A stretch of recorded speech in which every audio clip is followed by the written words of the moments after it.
plan strategically. I can get it right. I'm gonna go where the winners go. 'Cause sailing ain't an option, no, it ain't in my blood. All I do is try to come.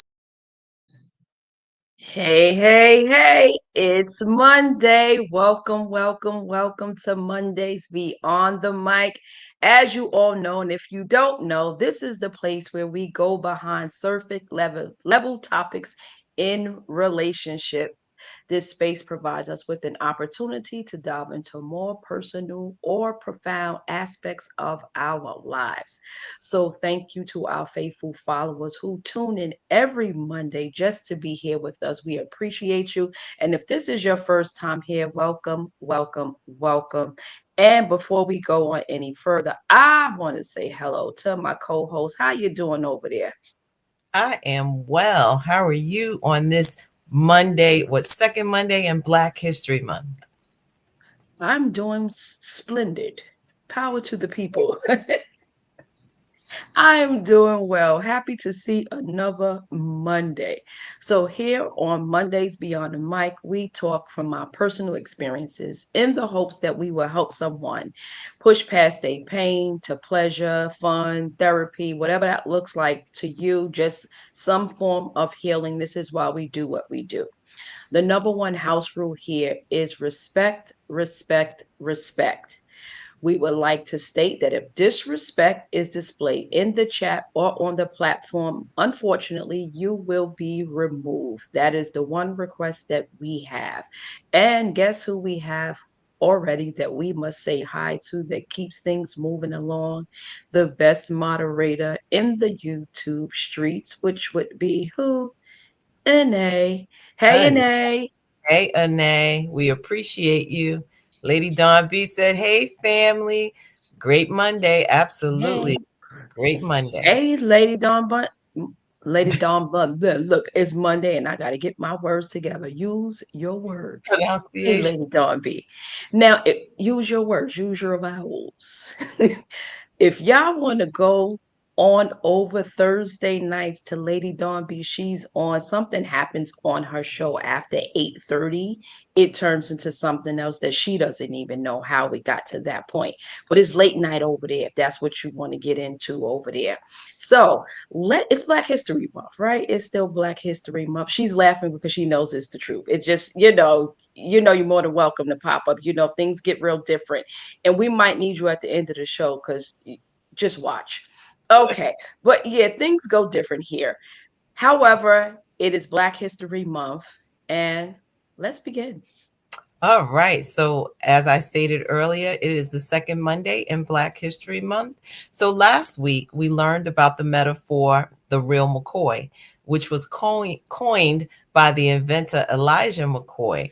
Elijah McCoy was best known for inventing the automatic lubricator that keeps steam engines and machinery running smoothly without the need for frequent or manual lubrication. So tonight, for Black History Month, we are celebrating Alice H. Parker. Yes, we are. And before we get into the video, we have some comments of people. Oh, Lady Dawn B said, laugh out loud, so true. Come grown. yeah. See, I told y'all it's real different over there. Brashay said, hey, ladies. Hey, Bree. Hey, welcome. So let's watch this Black History clip. You probably would dismiss.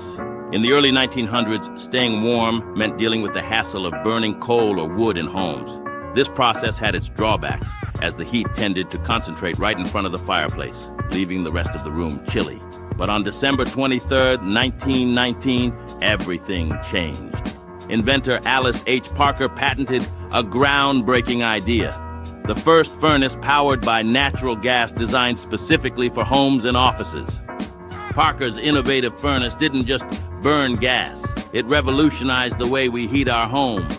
It efficiently sucked in cold air, exchanged it with warm air, and distributed that comforting heat to different parts of the home. What set her invention apart was the introduction of individually controlled air ducts. a significant step in the evolution of central heating systems that are now integral to our modern comfort. Alice H. Parker's contributions play a vital role in the warmth we enjoy today, and her pioneering spirit continues to resonate in the evolution of home heating systems. All right. When y'all turn that heat on, who y'all gonna think about? Alice H. Parker. Yes, get the heat going. I was like, oh yes, especially Right. tough.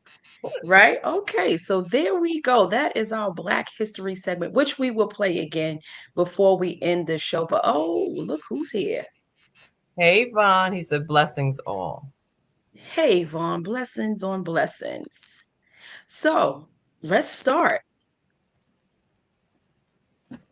All right. So, Okay. mhm. Uh, okay, so it's on me. We are talking about tonight Ruby Dee and Ossie Davis. So, Ruby Dee was born in 1922 in Cleveland, Ohio. She became an actress, poet, screenwriter, and activist known for her roles in A Raisin in the Sun and Do the Right Thing. Ossie Davis was born in 1917 in Georgia. He was an actor, director, playwright, and activist, famous for Cotton Clumps to Harlem and his civil rights work.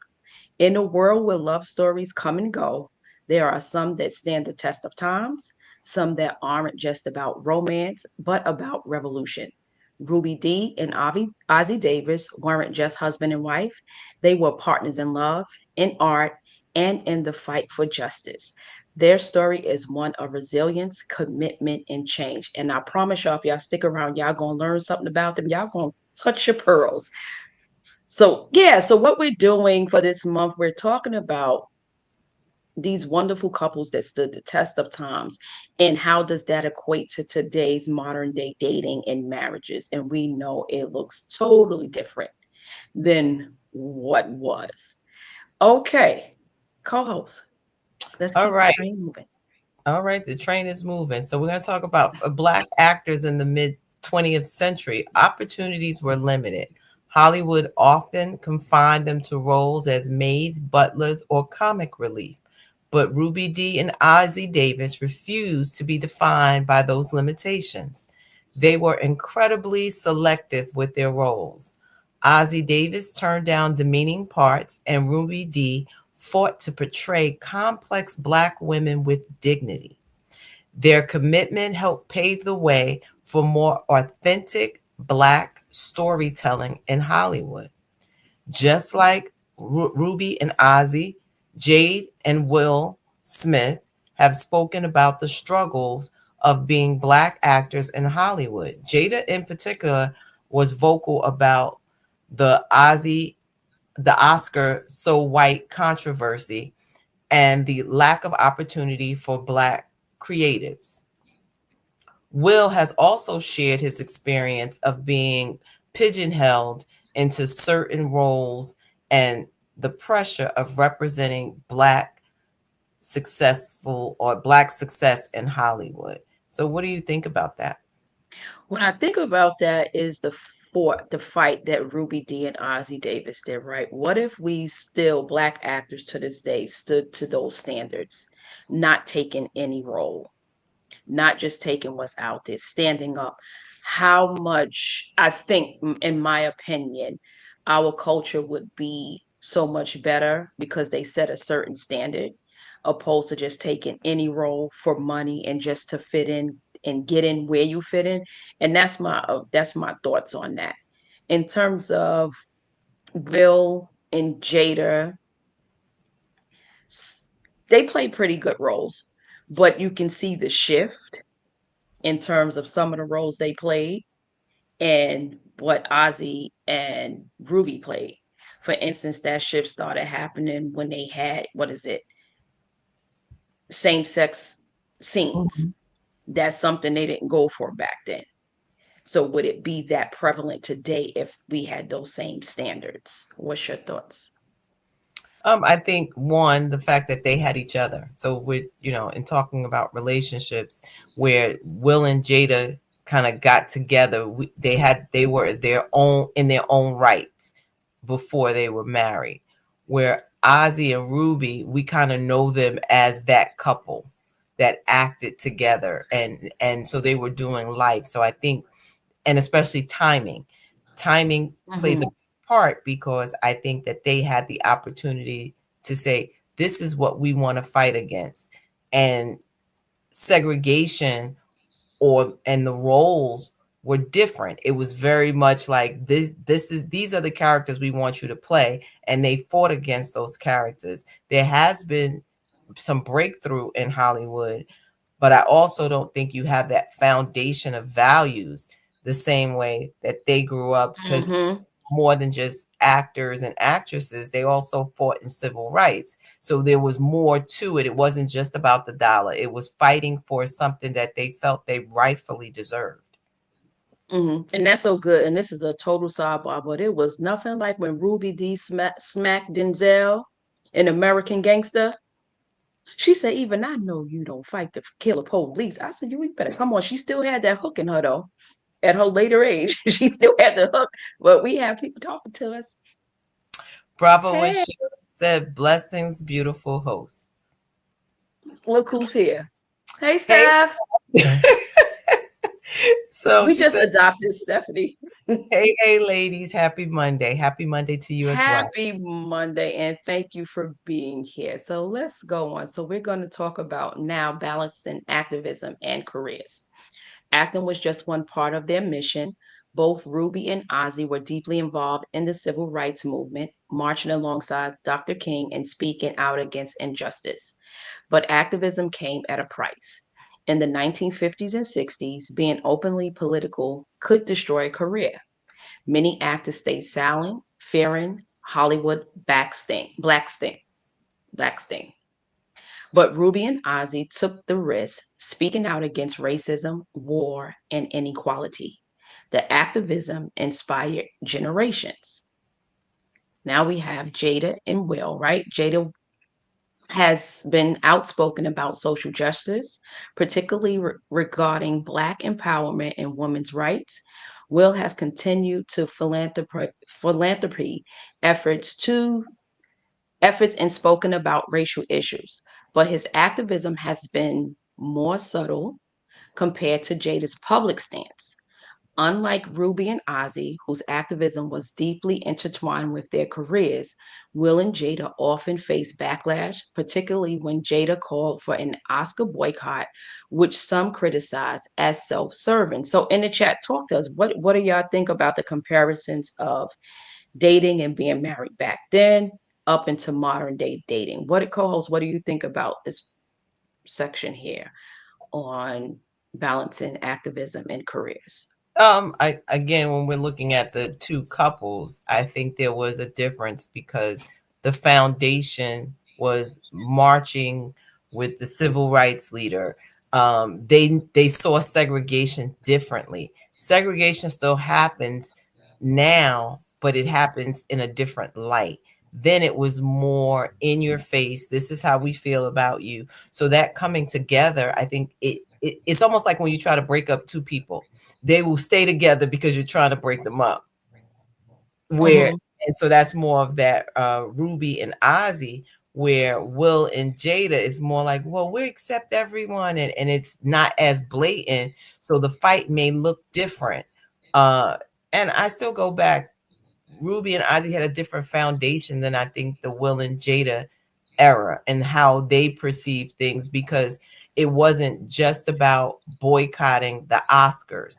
They were fighting for everyone's life, not just something that they were involved in. Because when you look at the Oscars, that could be quote unquote self-serving, opposed to fighting for the rights of people everywhere. That's a good point. When you mention era, it is a different time, it is a different day, and it is a different era. So that's a valid point in comparison to dating back then and now, especially with sticking together. I would venture to say, to your point, back then, yeah, we had to stick together more so. I mean, we do now, but I think back then it was more critical than it is now. Well, I could see that.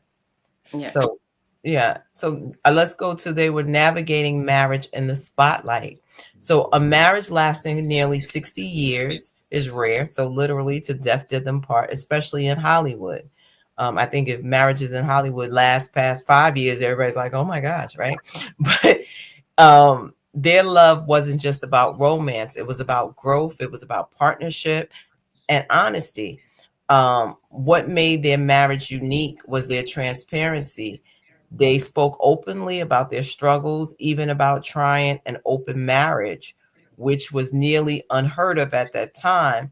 But through it all, they remained each other's biggest supporters. So that may be a shocker for someone to be like, oh my gosh, you know, they would. Mm-hmm. But and then I think the other part is Hollywood looks different than the average person's life. They experience anyway. So Ruby and Ozzy, I mean, go into it.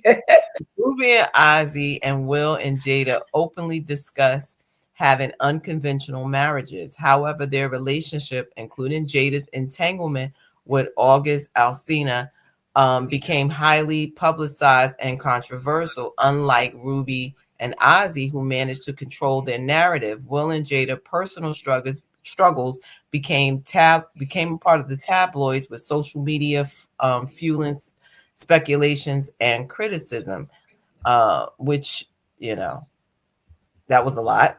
The slap at the Oscars highlighted the intense pressure their marriage was under, as Will's emotional outburst on live television was seen as a accumulation of years of scrutiny, unspoken frustration, and industry pressures. So that's a lot to unpack.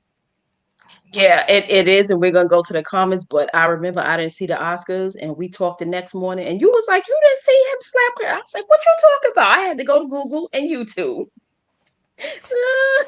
That I was like, "That." You was like, "Yes, he did." Yeah, so Steph said definitely a different era. Yeah, I just uh, 15 minutes of fame said the struggle they endured back then, and even the industry is amazing. Even in the industry is amazing. Yeah. Yeah. And 15 minutes of fame said one of my favorite couples ever. And I think And people were what was your probably, favorite? I just have a question for 15 minutes of fame. What did you love about them? Why are they one of your favorite couples? Let us know. You can drop it in the chat. and while 15 minutes of fame is doing that, please like, share, subscribe. We definitely want you to know it's free 99 unless you want to drop us a super chat. Super chats make me smile, which means whatever you write, your comments will be read first. So, yes, add an extra smile to the day by giving us a super chat. Bravo with Sheila says subscribe to the channel and help us reach 1,000 subscribers. We are 50 short, so I know we have some new people on today. Please subscribe. We do appreciate it. Yeah, and back to Ruby Dee and Ozzy. I thought I never knew that because probably back then it wasn't the social media fanfare with the whole open marriage thing. I was like, oh, clutch my pearls. Like, oh my, okay. So we know nothing new is invented under the sun, right? So I think a Okay. part of it, well, I'm sorry. Lady Don B says marriage back then seemed more valuable than it is now. The core of marriage seems to have changed and is more self-focused than us focused. That's a great point. That's a great point. And I you I already know she's our third, she's part of HG. So if you want to elaborate, there's the link, Lady Dawn B, because she starts saying some stuff and we're being here rolling. And go ahead. I know I was going to say I definitely agree. I think it was more of us against the world.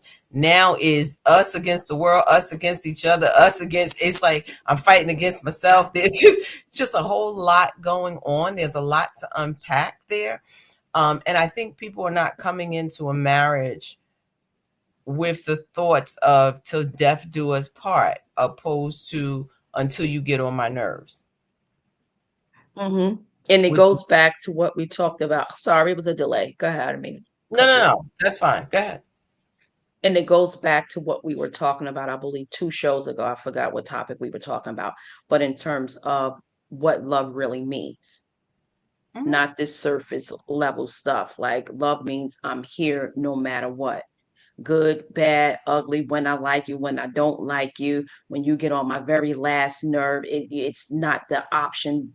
The first option is to leave. And like we always talk about on the show, I think part of the problem is now is so many options. There's TikTok and there's Instagram and people DM and messaging.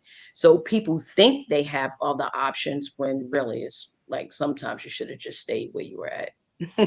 And Gail said, "Hey, ladies, great point indeed." Hey, Gail. Hey, Gail.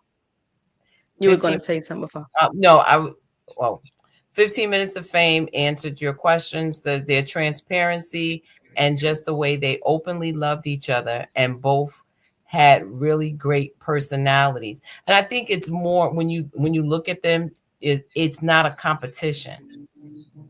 And I keep going back to that. When you can support someone, and I think if people feel supported in whatever, whether that's a boyfriend, girlfriend, husband, wife type relationship, a friendship, if you feel supported, you're willing to forgive more, you're willing to work through different things. But it's when you start feeling like you're an island unto yourself, I think that's where it, it gets a little tricky. And then even to your point with friendship, right? Because we always talk about starting out as friends first. So friendship, boyfriend, whatever that looks like. The importance of friendships is so valuable because in friendship, guess what that gives? That gives us courage, right? To your point of support, opposed to being your silo and you're by yourself thinking, I'm here. Because, we can talk ourselves out of things. Mhm. Sometimes we don't think we're good enough to do things, but you have that friend or that partner that's backing, like, I got you, I support you. And that's that extra courage we need. That's that extra push we need. So, to your point, yes, support is very needed in any Any relationship, ship in any ship. any Gail, ship. right. Gail said, right. Now there is no death do us part in sickness and in health and so forth.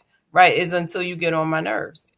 Um, and I think a part of that, I mean, I'm speaking as a woman who is divorced, um, knowing, I mean, sometimes you got to know, I'm not going to say when to fold them. You got to know when enough is enough. And if there's some abuse or there's some things, and if you think back, was that person really your friend?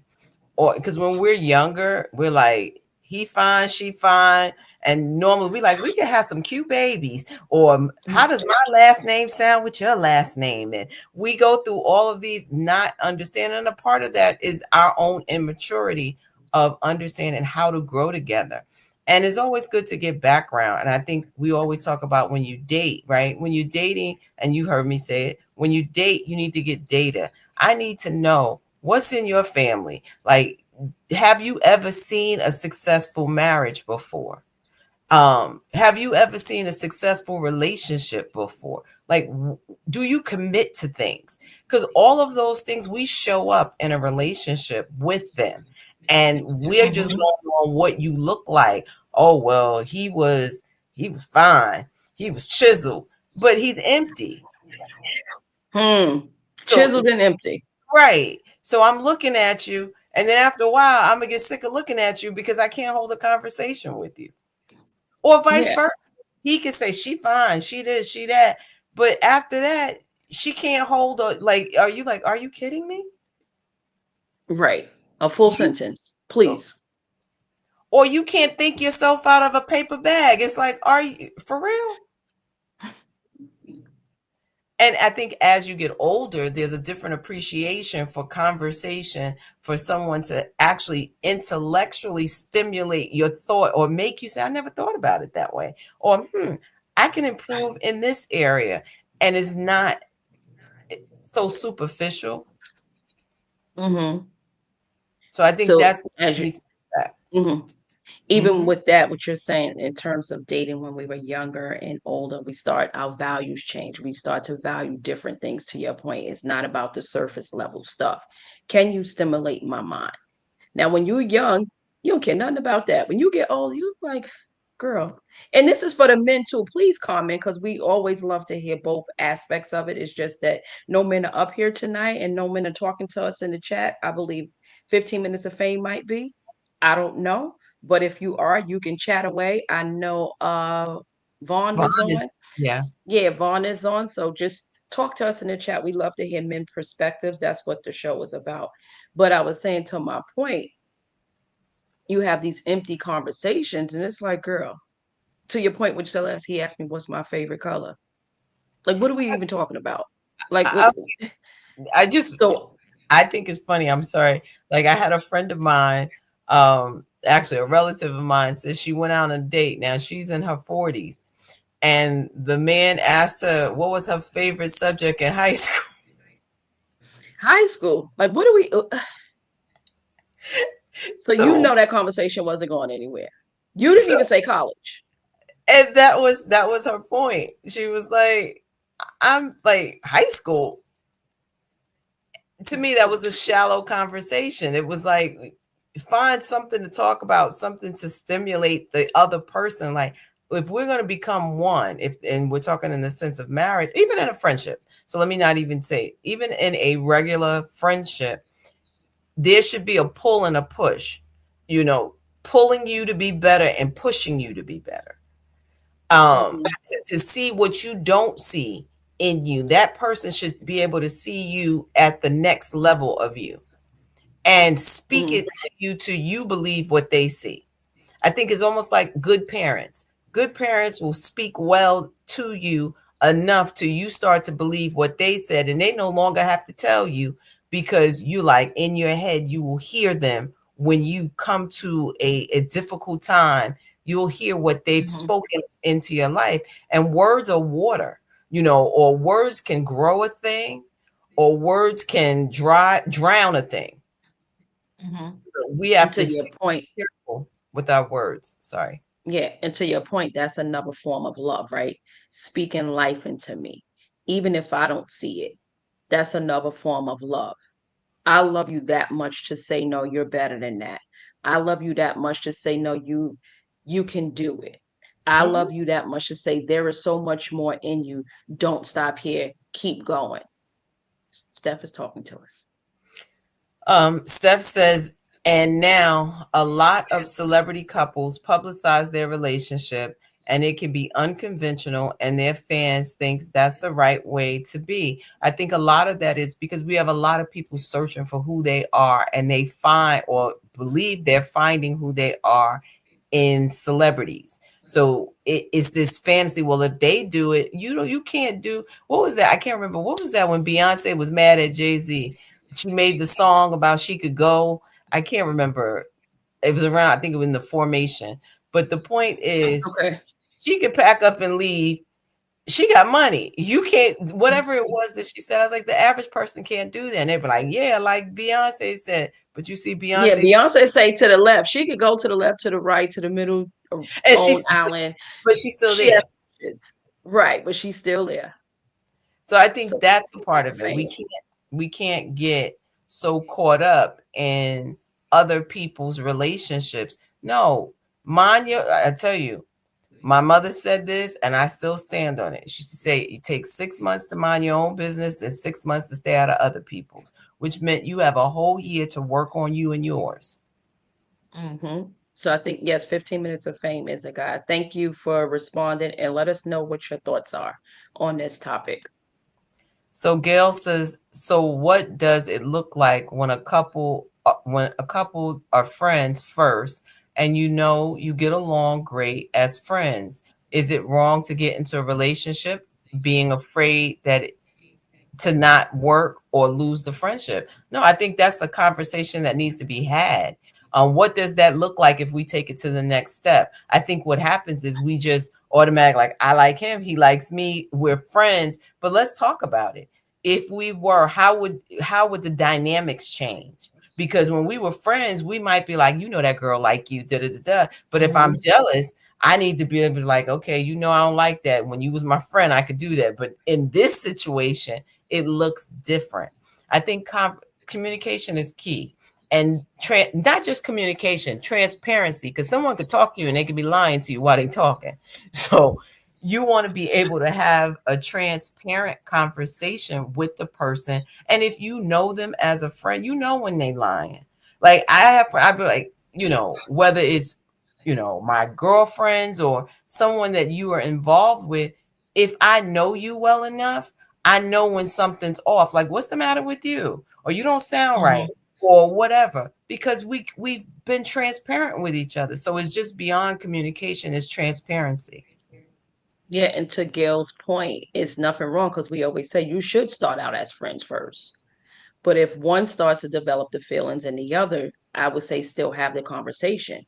And then if it moves forward, what does these boundaries look like now? Because they're totally different. Before we could sit around talk about who you like and oh yeah, we could talk about we could do all that. But right now, to your point, hold on. I don't want to hear that anymore. That's a bit too much for me. And what does that look like now? Because now we have to set up new boundaries because it's no longer, yes, we're still friends, but the dynamic has changed. Right. So, when you talking about, as Vaughn says, somebody climbing through your window, we can't, she can't be climbing through the window now. Right. Is we not doing that no more. So yeah, to your point, yeah, friend, and we always say I would want to be with my best friend. Oh, yeah. I would totally want to be with my best friend. And I think when we look at the friendship, that is the sustaining thing. If we're going to really be friends, that means we can talk about anything, and we can say, you know what, I need to tell you something. You might not like this, but I need you to hear me as my friend. And sometimes you Hmm. need to reiterate where you're going, because if I can't have tough conversations with you, or you can't have tough conversations with me, then we're not friends. Because friends can have the tough conversations and say, well, it doesn't mean we got to agree. It just means I need to hear you and you need to hear me. Right. And then to my point, I just said a few minutes ago, that's another form of love. Hmm. It may be tough love, but if you love me, let's have this conversation. If you love me, don't lie to me. If you love me, I'm willing to sit here and take it and vice versa to see how we can move past this point because we know relationships are not rosy all the time. There are going to be pitfalls. And I It's in think, and if you don't have any, I'm kind of leery. I would be nervous if there's no, none of this going on in your ships. But how do right, you get back to the place where there's a resolve between both of us and we move on I and, think, and prepare for the next one? Because I think that's what makes relationships strong anyway, when you have the conflict. a part of it, if we go back to, from a biblical perspective, when it says love is patient, love is kind. Hmm. So when we're trying to figure out how to love each other, we're going to be patient, because we're two adults, especially in the words of Lady Dawn B, at this big old age, we're Yes, two the big old adults age. who have come through whatever our traumas look like. And now we're trying to come together to build, I always say two kingdoms coming together to build one. What does that look like? And how are Mhm. we going to navigate whatever you've been through, whatever I've been through, to now become this one, and what this one looks like, opposed to thinking you're going to hurt me like so and so. So I have to love you through your wounds. Doesn't mean that you're not healed, right? Because I still have some scars.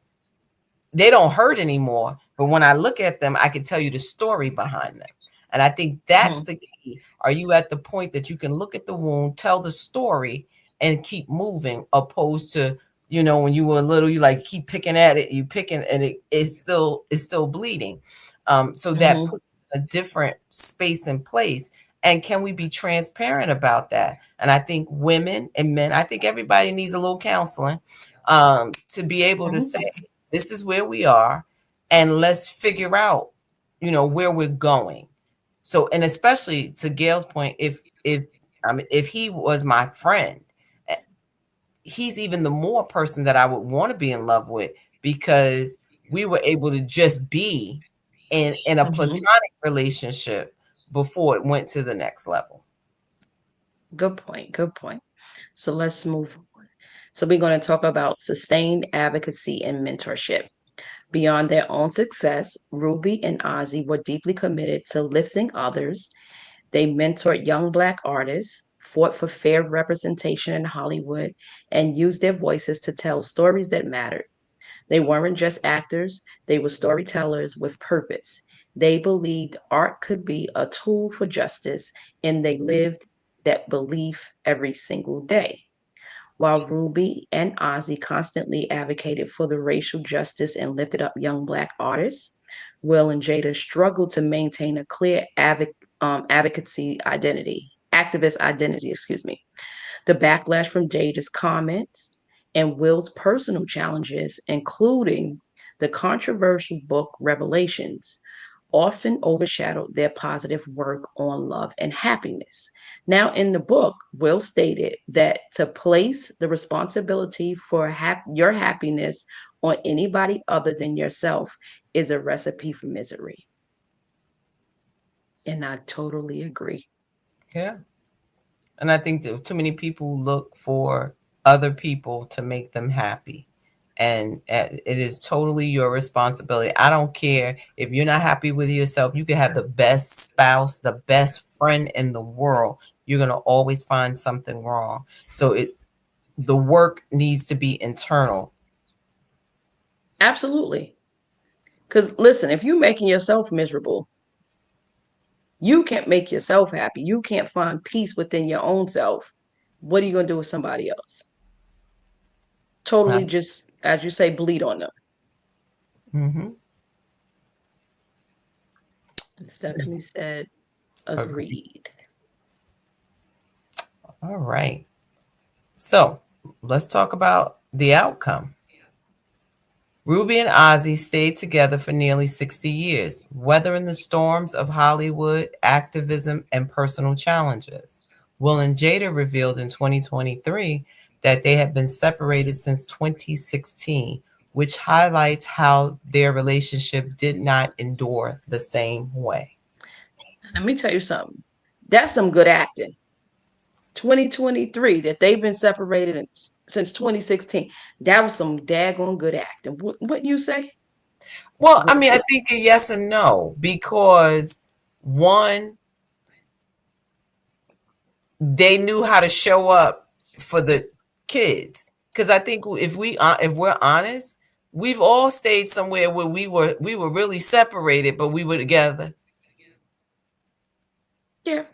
It's true. Just that theirs was publicized, so they were amicable, that they could have the conversations to say, okay, we're going to show up here, and then we go to our separate abodes, and no one has to know, because they weren't feuding on social media. So there are many and plenty of couples, if we think about it, not in Hollywood, that you're like, I didn't know they broke up, because they just knew how to be, they were respectful of one another, and we wouldn't have known until August.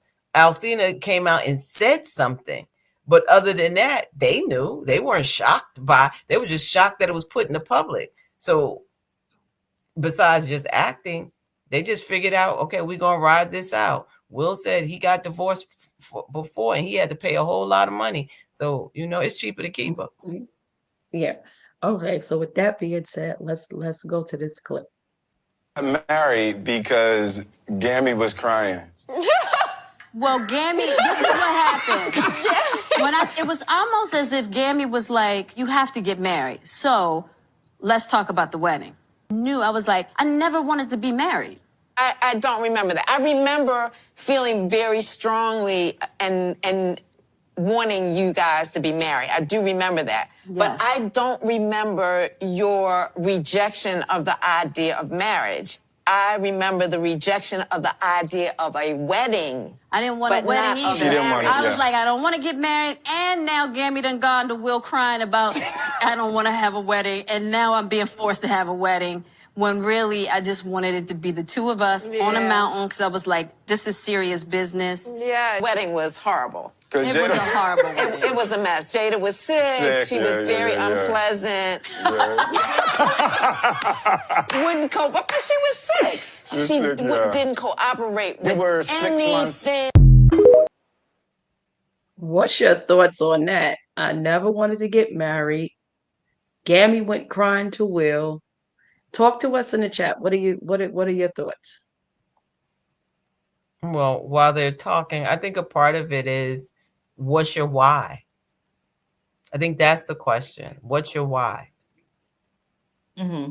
Did she get married because her mother wanted her to get married? Did she get married because she was pregnant? Did she get married? I mean, a lot of times people go into relationships for the wrong reason. And again, I don't know. Did she get married because she couldn't sustain the lifestyle she had and he could? Mm-hmm. I don't know. But there are a lot of reasons possibly why. That is true. And I remember when they got married, it was not shocking because I don't know them, but I was like, oh wow, because I remember he was married to his first Mhm. son's wife, and that was all of what, a month or two, what it seemed like. It could have been a year, but then it was like, oh, when did they get together? So hold Mhm. on, they talking to us in the chat. Bravo with Sheila said, Will and Jada have a very unorthodox marriage. You think? Steph said, why get married if she is clear about her stance? No one should be forced into it. Right. So sometimes you do, and especially like you love your mother, right? And you go, well, my mother thinks it's the right thing for me to do. And you just say, okay. Yeah, so to me, watching that is pretty much in terms of the difference of marriage, right? Back then, Ruby, Ozzy, who do we talk about? The Obamas last week. I think that's a definition of true love. But to this point, it seems like you went into it like, let me just do it and let's see how it plays out. So seeing that and seeing how, like Bravo with Sheila said, their marriage is very unorthodox, I can see how that can be, especially if you never wanted to get married. Right. And I go back to my earlier comment when I said, I think like when you look at Ruby and Ozzy, they were a couple. They wanted to be with each other. They wanted to do life together, opposed to someone saying, I never want this. I did this because she was crying.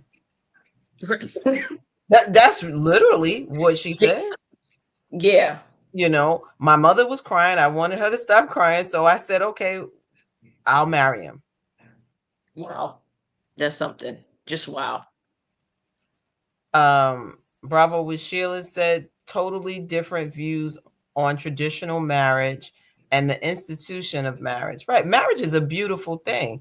I would get married again in a heartbeat to the right person. Right. But I think being able to grow with someone and to be able to come home and lay your head on that person's shoulder and say, listen, I'm sick of everybody but you.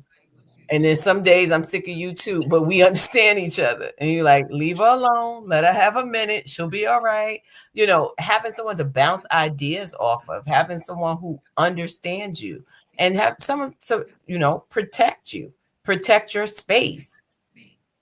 And we often talk about that when our husbands come. We want to love them so much. We're like, oh, he get on my nerves, but I can't wait to be around him. Like, oh, I can't stand him, but yeah, where we going? Like Right. that kind of love. Like you get on my nerves, but like whatever. So we often have that conversation. 15 Minutes of Fame said, I wasn't a fan of that couple at all.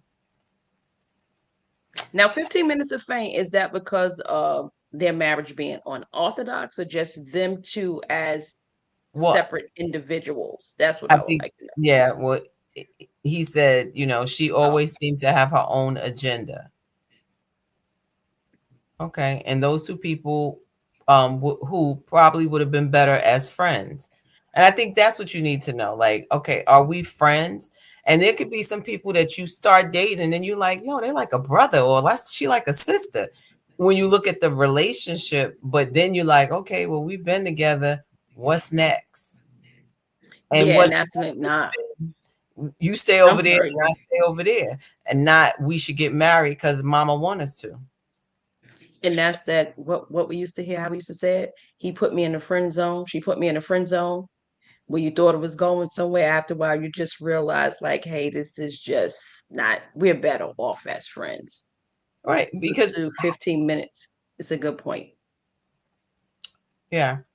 You just got to I thought think. you were saying something. No, I was going to say we got to figure out that's a part of getting to know people. Because in the beginning, you could have this, what you feel is chemistry and this, whatever. But then when all of the fanfare is gone, how do we relate to each other? Yeah, and I think the infatuation stage, because we all can be in that first stage is the infatuation stage. Oh my gosh, girl, oh boy, you go tell your boys and all that. Yeah. And Oh, once that wear the off, way what's he there? coughed is cute. You like, and then 6 months later, you be like, if he coughed one more time, you know. He didn't get the picture. I have not responded to him in a week. Or vice versa. Is that we're talking from a women's perspective because no men, y'all not talking to. Well, I won't say no men because 15 minutes of fame is talking to us. And it's that whole, like, hello. Like, why? Like, he's still, and that's when you get on the phone with, like, girl, he just texted again, right? He just called again, right? And vice versa. Guys, Oh my like, God. again, or she calling me talking about I made you dinner and he don't even like your cooking, but it's like you're going through all of this when the person is not interested in you like that. And that's a hard thing to hear, right? Because we want to think that the person feels the same way, and sometimes it just doesn't happen that way. Mm-hmm.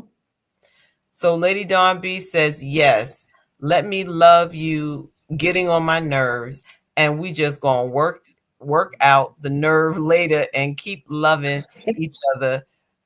Period, sir. Right. And I think Yes. that's it. When you go, okay, in my day, I want to just think about you and in a good way, or I want to just, hey, send you a text or what you doing, just want your day to go well, whatever that looks like. And because those same words coming from somebody you're not interested in, you will look at your phone and be like, all right, next. But when Whatever. it comes from the person that you want to be involved in, it's like, oh, it'll make you smile. Absolutely. Just a little emoji. It could be a heart emoji from the right person. Any emoji, like, okay, he thinking about me. She's thinking about me. Kaylis 8 said, they both needed to really work on themselves. I didn't think anyone would have been the right person for either one of them. Not it, because I did see a clip where she was doing an interview, and actually it was her and Will in a separate one, and he asked her what made you, you know, be with him. And she said, I just wanted to feel good. And I'm like, okay, so we're operating off of feelings, but okay. And that was her response to him. And then in another clip, she was asking, the dynamics of it and what happened. And she said she just wanted to be happy. And it got to the point where Will was like, well, go be happy. Because he was making himself happy and she wasn't happy. That's a lot to unpack. Yeah. That's a lot, because a part of that is, yeah, I just did this for the sake of saying yes. Not because I loved you, not because I thought we would be great together. It was comfortable. It was familiar. That's really what it sounds like. It was familiar. I know I would have a good future, and that's it. Steph said that sounds so exhausting. I agree, because it doesn't matter. Like, and you've heard me say this on the show before. How many trips can we go on? How many parts of the world can we see? Because after we finish going, oh, that was beautiful. Oh my gosh. We still got to come back and be in a room together. I don't care how big the house is. Right. We got to get in the car with each other, and you trying to turn the radio up as loud as possible or whatever, because you don't want them to talk to you. So it's not about the things. And a lot of times, and I get it, because we all like nice things. I know I do. However, the things are not the thing that's going to sustain the relationship. The thing that's going to sustain the relationship and help you grow into the better version of yourself is the ability to communicate, to have real conversation, transparency, and moving in the same direction. The Bible talks about don't be unequally yoked. The problem is if you're unequally yoked with someone, you're walking together, but if they stop and you keep walking, all you're going to do is walk in circles. And that's frustrating because you like, I'm still walking, but all I'm doing is going around and around because they stopped. So we have to move together. Absolutely. Yeah, I said the same thing. Wow. When I saw, I mean, from a male perspective, what's your take on that? Because to even sit there to say, I just wanted to feel good. One, you're not even emotionally intelligent. You can't even control your emotions because feelings are fleeting. So I just wanted to feel good from anybody. Did you just want to feel good from him? Because apparently you wasn't feeling good from your husband, whatever that looked like. So to your point, 15 minutes of fame, that was my response. Like, just wow. Wow. So any other comments? Oh, wait, hold on. Oh, our lovely host, moderator is greeting everyone.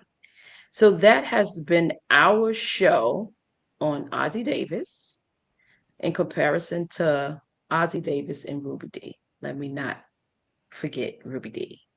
In comparison to today's modern dating. And with that, before we close, we have to give our recap of Black history. And what did we talk about last week? What was our Black history segment last week? The Real McCoy. Yep, The Real McCoy. And tonight, this is, I need y'all to think about her when you turn your heat on. You probably would dismiss. In the early 1900s, staying warm meant dealing with the hassle of burning coal or wood in homes. This process had its drawbacks, as the heat tended to concentrate right in front of the fireplace, leaving the rest of the room chilly. But on December 23rd, 1919, everything changed. Inventor Alice H. Parker patented a groundbreaking idea: the first furnace powered by natural gas designed specifically for homes and offices. Parker's innovative furnace didn't just burn gas. It revolutionized the way we heat our homes. It efficiently sucked in cold air, exchanged it with warm air, and distributed that comforting heat to different parts of the home. What set her invention apart was the introduction of individually controlled air ducts, a significant step in the evolution of central heating systems that are now integral to our modern comfort. Alice H. Parker's contributions play a vital role in the warmth we enjoy today, and her pioneering spirit continues to resonate in the evolution of home heating systems. Now, with that Black history moment, y'all should never look at another air duct the same. Y'all gonna be like, oh, Black woman invented that. Just think about it. When we think of Alice Parker, we can say, bring the heat. That's a good one. Bring the heat. We got the Real McCoy with the lubricants, right? And now we got Bring the Heat. Okay, so that has been our segment for Mondays Beyond the Mic. Thank you all for being here. As always, we could not do this without you. We have watchers from all over the world, so we thank you for tuning in, whatever time zone you're on. We appreciate you, and tune in next week for more on Mondays Beyond the Mic. And we are out. All I do is try to construe this life of mine, and soon one day I'll be able to say I made my way. Don't give up, keep on going. Don't give up, no, never done. No, keep on going. No, you got.